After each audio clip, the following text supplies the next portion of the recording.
నమస్తే Vishwas TV news కి స్వాగతం. ముందుగా ముఖ్యాంశాలు. అయోధ్య రామ మందిరంలోని బలరాముడి నుదిటిపై సూర్య తిలకం.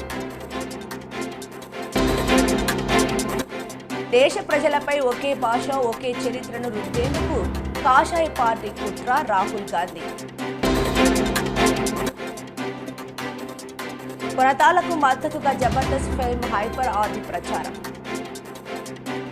అనకాపల్లి జిల్లా యలమంచిలి నియోజకవర్గం టీడీపీ జనసేన బీజేపీ ఉమ్మడి అభ్యర్థి అయిన సుందరపు విజయ్ కుమార్ నామినేషన్ వేయడానికి భారీ ర్యాలీతో యలమంచిలి ఎంఆర్ఓ ఆఫీస్కి చేరుకున్నారు విజయ్ కుమార్ వెంట ఎంపీ అభ్యర్థి సీఎం రమేష్, మాజీ ఎమ్మెల్సీ పప్పుల చలపతిరావు, మాజీ జెడ్పీటీసీ చైర్మన్ లాలం భవానీ భాస్కర్ తదితరులు వెంట ఉన్నారు. కాసింకోటలో గురువారం ఉదయం జబర్దస్త్ ఫేమ్ హైపర్ ఆది జనసేనకు ప్రచారం నిర్వహించారు. ముందుగా కాసింకోట మండల జనసేన కార్యాలయంలో హైపర్ ఆదికి కాసింకోట జనసేన, తెలుగుదేశం, బీజేపీ నాయకులు ఘన స్వాగతం పలికారు. అనంతరం మెయిన్ రోడ్ మీద ఆంజనేయ స్వామిని దర్శించుకుని కాసింకోట మెయిన్ రోడ్ లో ఉన్న వ్యాపార సముదాయాలకు వెళ్లి వ్యాపారస్తులకు, కొనుగోలుదారులకు జనసేన అభ్యర్థి కొనతాల రామకృష్ణ ఎన్నికల ప్రచార కరపత్రాన్ని అందజేసి ఈ ఎన్నికల్లో జనసేన గ్లాసు గుర్తుపై ఓటు వేసి కొనతాల రామకృష్ణను అత్యధిక మెజారిటీతో గెలిపించాలని అభ్యర్థించారు. కాసింకోటలో గురువారం వారపు సంత జరుగుతూ ఉండడంతో హైపర్ ఆదిని ప్రజలు, యువకులు అధిక సంఖ్యలో యువత జనసేన నాయకుడు హైపర్ ఆదితో సెల్ఫీలు దిగేందుకు ఎగబడ్డారు. కాసింకోట మెయిన్ రోడ్డు గుండా, సంతబైలు జంక్షన్ గుండా, కాపు వీధి, గొల్లపేట, కస్బా వీధి, పూసర్ల వీధి, కుమార వీధులలో డోర్ టు డోర్ ప్రచారాన్ని నిర్వహిస్తున్న సమయంలో దారి పొడవునా మహిళలు హారతులు ఇస్తూ స్వాగతం పలికారు. ఈ కార్యక్రమంలో కాసింకోట తెలుగుదేశం, జనసేన మండల నాయకులు, కార్యకర్తలు పెద్ద ఎత్తున పాల్గొన్నారు.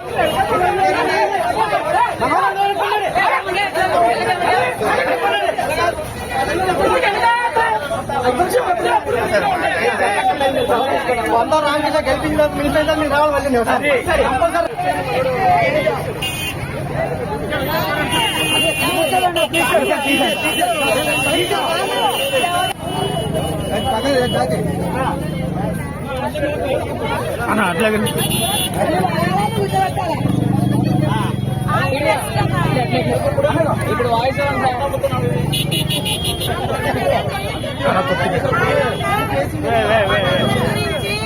మన మంచి కోరుకొని మన గురించి చేసి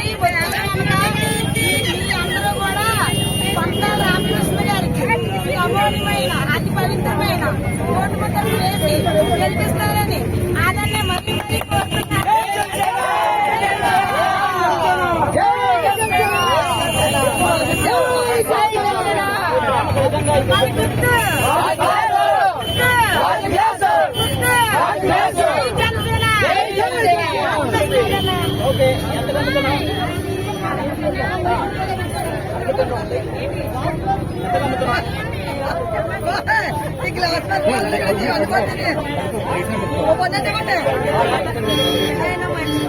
నా చెయ్యి మంచిది అంటారు.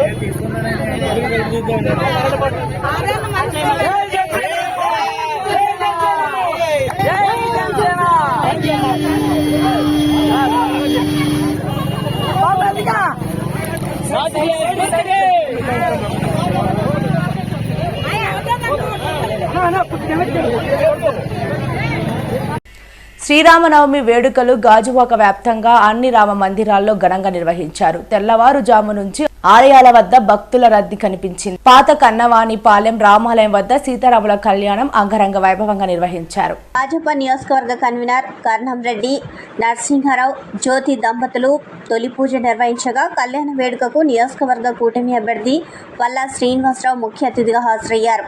అర్చకులు వేద మంత్రాలు, మంగళ వాయిద్యాల నడుమ కళ్యాణ తంతు ఘనంగా జరిపించారు. అనంతరం భారీ అన్న సమారాధన కార్యక్రమాన్ని ప్రారంభించారు.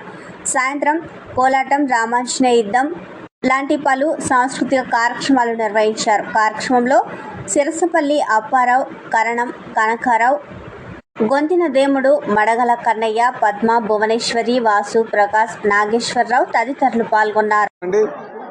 మరి ఈరోజు మన పాత కర్ణవానపాలెంలో ఎప్పటి నుంచో ఉన్నటువంటి రామాలయం మళ్ళీ దాన్ని పునర్నిర్మాణం చేశారు. ఇప్పుడు ఉన్నటువంటి కమిటీ, గ్రామ కమిటీ, ముఖ్యంగా సిరసపల్లి అప్పారావు గారు, వాళ్ళ సభ్యులందరికీ కూడా నేను పేరు పేరున నమస్కారం తెలియజేసుకుంటున్నాను. ఈరోజు మమ్మల్ని ఆహ్వానించి ముఖ్యంగా కర్ణరెడ్డి నరసింహరావు గారు, మా కనకారావు గారు వీరందరూ కూడా ఆహ్వానించి ఇందులో మమ్మల్ని పూజలో భాగస్వాములు చేశారు. శ్రీరామనవమి సందర్భంగా వారికి కూడా నేను ప్రత్యేకంగా ధన్యవాదాలు తెలియజేస్తున్నాను. ఈరోజు ఆ రాముల వారి యొక్క ఆశీస్సులు మనందరికీ ఉండాలని, గ్రామం బాగా అభివృద్ధి చెందాలని, గ్రామంలో ఉన్నటువంటి ప్రతి ఒక్కరు కూడా మంచిగా స్థిరపడాలని, ఈ ప్రాంతం అంతా సుఖశాంతులతో ఉండాలని ఆ శ్రీరాముల వారిని కోరుకుంటూ, ఇక్కడ ముఖ్యంగా పొల్యూషన్ సమస్య ఉంది, దాని నుంచి ప్రజలను కాపాడాలని కూడా రాముల వారిని వేడుకుంటూ, రేపు మేము అధికారంకి వస్తే ఖచ్చితంగా ఆ పొల్యూషన్ కంట్రోల్ చేసి ఇక్కడ వ్యాలీస్ పెరిగేటట్టుగా, గతంలో ఎంతో వ్యాలీస్ ఉండి అంటే రేట్లు ఉండేవి ఈ ల్యాండ్కి, ఈరోజు చూస్తే ఈ పొల్యూషన్ వల్ల రేట్లు ఎక్కడ పెరుగుదల లేక ముఖ్యంగా ఆ పొల్యూషన్తో ఇబ్బంది పడుతున్నారు, ఎక్కువ అనారోగ్య సమస్య పడుతున్నారు. కనుక రాముల వారిని ఈ పొల్యూషన్ నుండి కాపాడాలి, మంచి నాయకత్వం రావాలి, ఆ నాయకత్వం ద్వారా ఇది కంట్రోల్ చేయాలని చెప్పేసి ఆ రాముల వారిని వేడుకుంటూ నాకు ఒక అవకాశం ఇవ్వాలని కూడా కోరుకుంటున్నాను. ఈరోజు శ్రీరామనవమి సందర్భంగా మన పాత కర్ణమానపాలెం రామాలయంలో ఉదయం 4 గంటలకి అభిషేకాలు ప్రారంభమయ్యాయి. ఇప్పుడు కళ్యాణం అయింది. ఈ యొక్క కార్యక్రమానికి ముఖ్య అతిథులుగా బీజేపీ, జనసేన, టీడీపీ ఉమ్మడి అభ్యర్థి శ్రీ పల్లా శ్రీనివాసరావు గారు, మనకి మాజీ శాసనసభ్యులు, మన ఆలయానికి కూడా 1,00,000 రూపాయల పైగా ఆర్థిక సహాయం చేశారు. ఆలయం కట్టే సమయంలో ఎంతో సహాయం చేసిన గొప్ప దాత మన పల్లా శ్రీనివాసరావు గారు. ఆయన ప్రస్తుతం ప్రచారంలో ఉన్నారు. ఆయన అఖండ విజయం సాధించాలని ఆ దేవుణ్ణి కోరుకున్నాం. అయోధ్యలో రామమందిరం నిర్మించి మొదటిసారిగా ఈ యొక్క కళ్యాణం జరుపుకుంటున్నాం. ప్రపంచవ్యాప్తంగా ఉన్న భారతీయులందరూ కూడా, భక్తులందరూ, రామభక్తులందరూ కూడా ఎంతో పరవశిస్తున్నారు. మరి మా ఆహ్వానం మేరకు ఎంతో విలువైన సమయాన్ని కేటాయించి వచ్చినందుకు మన ఉమ్మడి అభ్యర్థి శ్రీ పల్లా శ్రీనివాసరావు గారికి ధన్యవాదాలు తెలియజేసుకుంటూ, ఈ యొక్క కళ్యాణం, అదేవిధంగా అభిషేకం, సాయంత్రం సాంస్కృతిక కార్యక్రమాలు కూడా మా గ్రామ కమిటీ ఆధ్వర్యంలో సిరిసిపల్లి అప్పారావు గారు, కనకారావు గారు, మడగల కన్నయ్య గారు, మిగతా గొంతిన దేవుడి గారు, సాలపు నోకరాజు గారు, సాలపు శ్రీని గారు అందరూ ఆధ్వర్యంలో నిర్వహించడం జరిగింది.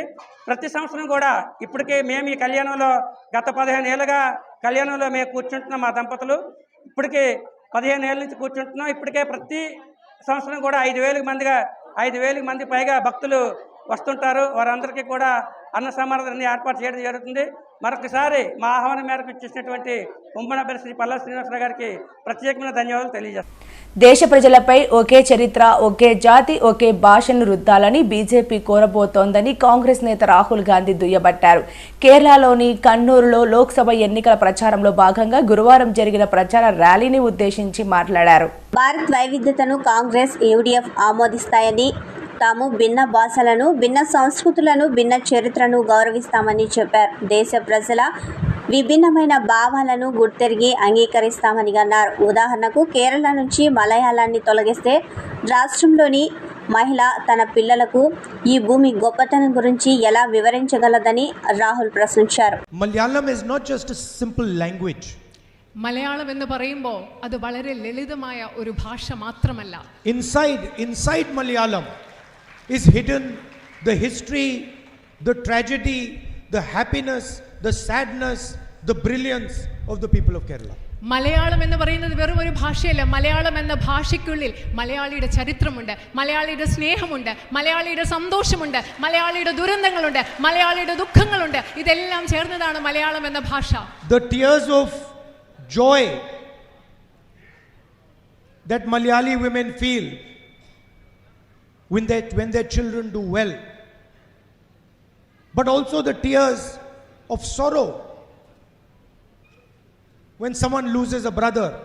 These are all transmitted in Malayalam. മലയാളികളെ സംബന്ധിച്ചിടത്തോളം നമുക്ക് സന്തോഷമുണ്ടാകുമ്പോഴുണ്ടാകുന്ന നമ്മുടെ സന്തോഷ കണ്ണുനീരുകൾ, നമ്മുടെ കുട്ടികളുമായും ഒക്കെ ബന്ധപ്പെട്ട സന്തോഷമുണ്ടാകുമ്പോൾ, അതുപോലെ നമ്മുടെ സഹോദരങ്ങൾക്കിടയിലുള്ള കാര്യങ്ങൾ നടക്കുമ്പോൾ നമ്മുടെ മനസ്സിലുണ്ടാകുന്ന ദുഃഖത്തിൻ്റെ കണ്ണുനീരുകൾ, ഇതെല്ലാം നമ്മൾ പരസ്പരം കൈമാറ്റം ചെയ്യുന്നത് നമ്മുടെ മലയാളം എന്ന ഭാഷയിലൂടെയാണ്. If you remove Malayalam, how will a mother in Kerala explain the history of this great land to her children? നിങ്ങൾ മലയാളം സംസാരിക്കേണ്ട എന്ന് പറഞ്ഞാൽ കേരളത്തിലെ ഒരു അമ്മ എങ്ങനെയാണ് ഈ കേരളത്തിന്റെ ചരിത്രം കുട്ടികളോട് വിശദീകരിച്ച് കൊടുക്കുക? How can she explain it in Hindi or in English?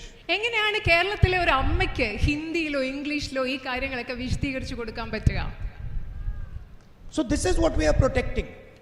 ഇതിനെയാണ് ഞങ്ങൾ സംരക്ഷിച്ചുകൊണ്ടിരിക്കുന്നത്. Can you give me those flowers? Flowers, brother. Yeah, I want this. See, this is what India looks like. ശരിക്കും ഈ കയ്യിലിരിക്കുന്ന പൂച്ചെണ്ട് കണ്ടോ? ഇന്ത്യ എന്ന് പറയുന്നത് ഇങ്ങനെയാണ്. ഇതിനെ കാണുന്നത് പോലെയാണ് India.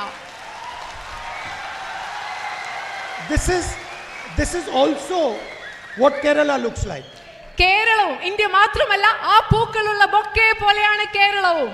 And this is also what every family in Kerala looks like. കേരളത്തിലെ ഓരോ കുടുംബവും ആ പൂച്ചെണ്ട് പോലെയാണ് ഇരിക്കുന്നത്. Every flower is unique. അതിലെ ഓരോ പൂവും വ്യത്യസ്തമാണ്, സവിശേഷതകളുള്ളതാണ്. Every flower has a different expression. ഓരോ ഫ്ലവറിനും ഓരോ പൂവിനും വ്യത്യസ്തമായ രീതികൾ, പ്രകാശന രീതികൾ. Every flower has a different beauty. ഓരോ പൂവിനും വ്യത്യസ്തമായ സൗന്ദര്യമാണുള്ളത്. And when you add all the flowers together, they become much more beautiful than the individual flowers. ഈ പൂക്കളെല്ലാം കൂടെ ഒരുമിച്ച് നിൽക്കുമ്പോൾ ഇത് ഒറ്റയ്ക്ക് നിൽക്കുന്നതിനേക്കാളും 10 മടങ്ങ് മനോഹരമായി മാറുകയാണ് ചെയ്യുന്നത്. Now imagine if I came to Kerala and I said, look, only white flowers can be in this bouquet. നിങ്ങളൊന്ന് സങ്കല്പിച്ച് നോക്കുക, ഞാൻ കേരളത്തിൽ വന്നിട്ട് നിങ്ങളോട് പറയുകയാണ് ഈ ബൊക്കയിൽ വെള്ള കളറിലുള്ള പൂക്കൾ മാത്രമേ പാടുള്ളൂ എന്ന് ഞാൻ നിങ്ങളോട് പറഞ്ഞാൽ എങ്ങനെയിരിക്കും? We will only have white flowers and the stems have to be 6 inches long. ഞാൻ നിങ്ങളോട് പറയുകയാണ് 6 ഇഞ്ച് നീളത്തിലെ ആ പൂവിന്റെ ചെണ്ട് ഉണ്ടാവാൻ പാടുള്ളൂ. അതുപോലെ ഇതിൽ വെള്ള നിറത്തിലുള്ള പൂവുകൾ മാത്രമേ ഉണ്ടാവാൻ പാടുള്ളൂ. No leaves will be there, no thorns will be there. അവിടെ മുള്ളുണ്ടാവാൻ പാടില്ല, ഇല ഉണ്ടാവാൻ പാടില്ല എന്ന് ഞാൻ പറഞ്ഞാൽ എങ്ങനെയിരിക്കും? That is what the BJP and RSS are trying to do. അതാണ് ഈ രാജ്യത്ത് BJP RSS ചെയ്യാൻ ശ്രമിച്ചുകൊണ്ടിരിക്കുന്നത്. ഇത് തന്നെയാണ്. To Kerala, to Tamil Nadu, to Uttar Pradesh, to India. കേരളത്തോട്, തമിഴ്നാടിനോട്, ഉത്തർപ്രദേശിനോട്, ഈ രാജ്യത്തോട് മുഴുവൻ BJP RSS ചെയ്തുകൊണ്ടിരിക്കുന്നത് ഇത് തന്നെയാണ്. Now, first of all, this is completely ignorant. This is completely ignorant.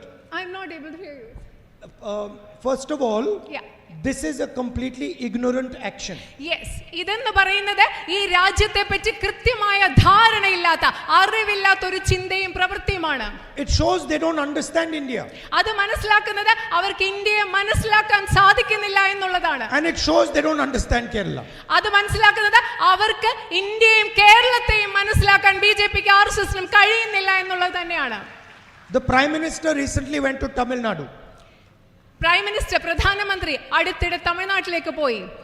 Tamil Nadu has the most brilliant poets like Kerala does. Sri Rama Navami సందర్భంగా అయోధ్య రామ మందిరంలోని బలరాముని నుదిటిపై సూర్య తిలకం ఆవిష్కృతమైంది. మధ్యాహ్నం 12 గంటలకు అయోధ్యలో అద్భుత ఘట్టం ప్రారంభమైంది.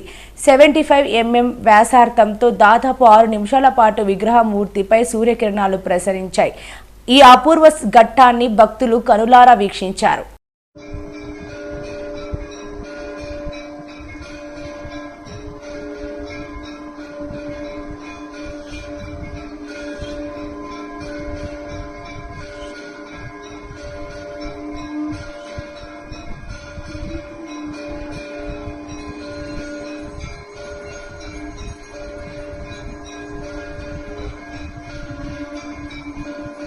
అనకాపల్లి స్థానిక 83వ వార్డులో జోరుగా కొనసాగుతున్న టీడీపీ జనసేన బీజేపీ ఉమ్మడి అసెంబ్లీ అభ్యర్థి కొనతాల రామకృష్ణ ఎన్నికల ప్రచారాలు. వార్డులో గడప గడపకు వెళ్లి కొనతాల గెలుపునకు ప్రజలందరూ సహకరించాలని కార్యకర్తలకు తెలిపారు. జై జనసేన, జై కొనతాల, జై బీజేపీ, జై సీఎం రమేష్ అంటూ నినాదాలు చేశారు. మన ఎమ్మెల్యే అభ్యర్థి కొనతాల రామకృష్ణ గుర్తు గాజు గ్లాసు అని, మన ఎంపీ అభ్యర్థి సీఎం రమేష్ గుర్తు కమలం పువ్వు అని తెలియజేసి ఎంపీ, ఎమ్మెల్యే అభ్యర్థులను మనం గెలిపించుకోవాలని కోరారు.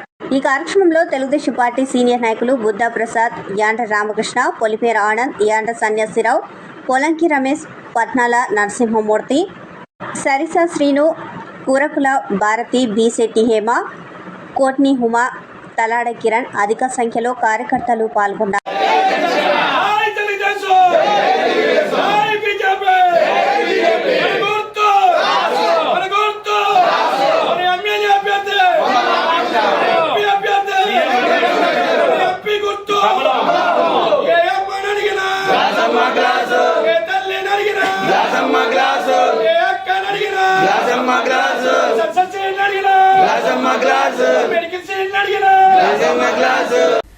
ఆత్మీయుడు స్వర్గీయ పేరికల సూర్యచంద్ర ఆయన కుమారుడు గౌతమ్ పార్టీలోకి రావడం పార్టీకి మరింత బలాన్ని చేకూరుతుందని మాజీ ఎమ్మెల్యే దంపతులు పిల్లి అనంతలక్ష్మి సత్యబాబు మరియు కాకినాడ రూరల్ నియోజకవర్గం జనసేన టీడీపీ బీజేపీ ఉమ్మడి అభ్యర్థి పంతం నానాజీలు తెలిపారు.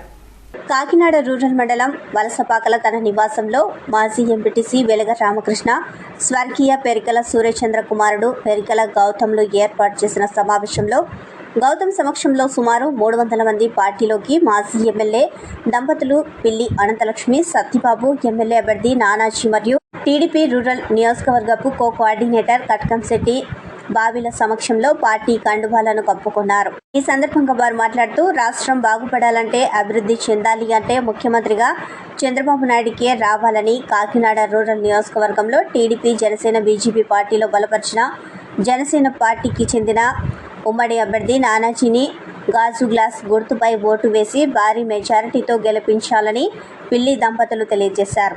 ఈ కార్యక్రమంలో టీడీపీ, జనసేన, బీజేపీ నాయకులు తాతపూడి రామకృష్ణ, కాళ్ళ ధనరాజు, గింజల శ్రీనివాసరావు, సలాది శ్రీనివాస్ బాబు, అప్పాజీ, శెట్టి బాపురావు, జిని శ్రీనివాసరావు, జనసేన మహిళా నాయకులు, కార్యకర్తలు, అభిమానులు, జన సైనికులు పాల్గొన్నారు. ముందుగా వచ్చిన ముఖ్య అతిథులను గౌతమ్ సమక్షంలో పూలదండలు వేసి దుశ్శాలువతో ఘనంగా సత్కరించడం జరిగింది.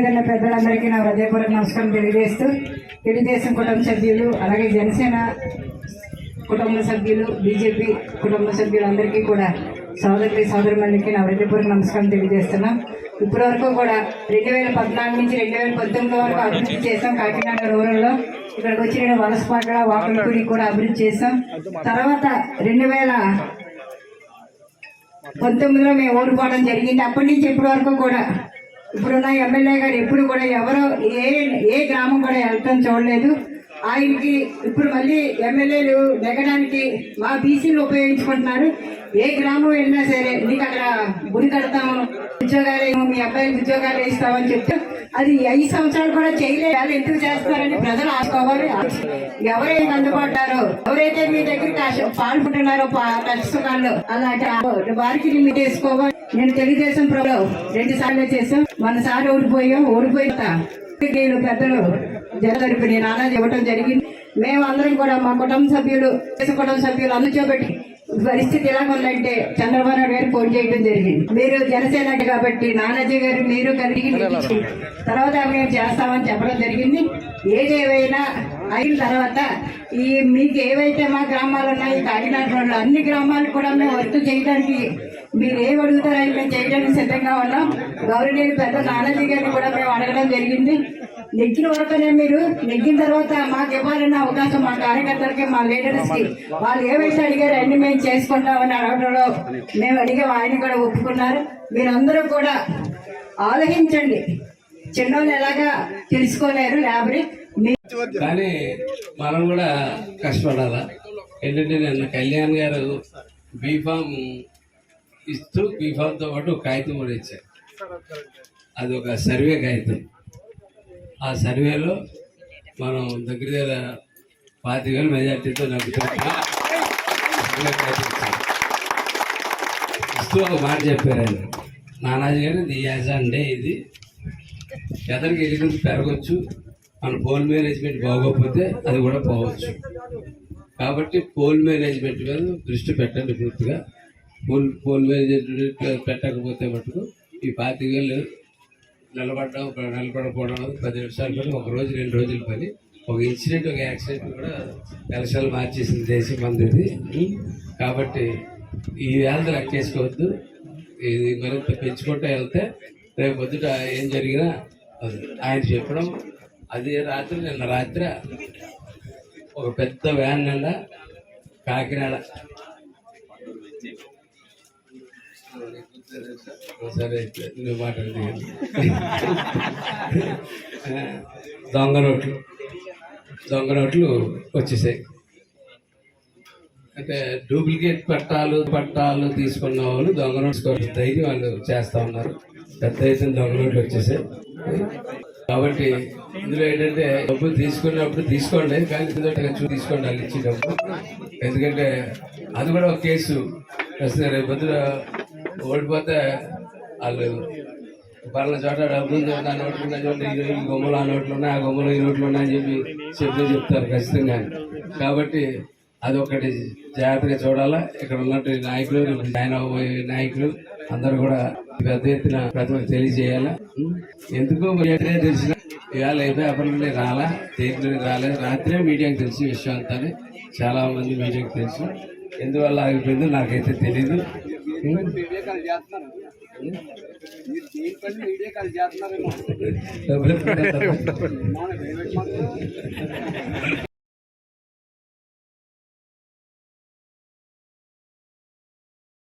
మీరు కూడా సిద్ధంగా ఉండి రండి. ఖచ్చితంగా ఎక్కడి నుంచో వచ్చి ఇక్కడ రాజ్యాన్ని వెళ్తున్న ఒక నాయకుడికి ఓటేసే ముందు ఏంటయా నువ్వు చేసింది 5 సంవత్సరాల్లో అడగవలసిన బాధ్యత ఉంది. ఇవాళ డిబ్బీల్లోనో లేక దేవుడి గుళ్ళలో కట్టలు సంపాదించిన డబ్బులు కట్టలు డిబ్బీల్లో వేసి నాకు ఓటేయండి అనే సంస్కరణ పార్టీకి వేస్తారా? లేకపోతే నిత్యం మీ దగ్గర నుండి మంచి చెడ్డలు చూసి గత 5 సంవత్సరాలు తెలుగుదేశం పార్టీ ఈ చుట్టుపక్కల ఉన్న ప్రాంతాన్ని అంతటినీ కూడా డెవలప్ చేసి 5 సంవత్సరాలు ప్రజల చెంత నుండి ఇవాళ ఓటేయండి నానాజీ గారికైనా మా మాట నమ్ముతారు. ఒక్కసారి మీరు ఆత్మవిమర్శన చేసుకోవాల్సిన బాధ్యత మీపై ఉందని చెప్పి సభాముఖంగా అందరికీ కూడా తెలియజేస్తా ఉన్నా. ఇవాళ ఇక్కడ కూర్చొని మీటింగ్ ఎట్టుకున్న రోడ్డు ఇవాళ తెలుగుదేశం పార్టీ అలా ఏసీ కార్యక్రమం చేశాం. ఇందాక రాజుగారిని పిలిచాం. మరి రాజుగారికి ఒక చక్కని కమ్యూనిటీ 600-500 గజాలు ఇచ్చి క్షత్రియ కళ్యాణ మండపం చెప్పాం.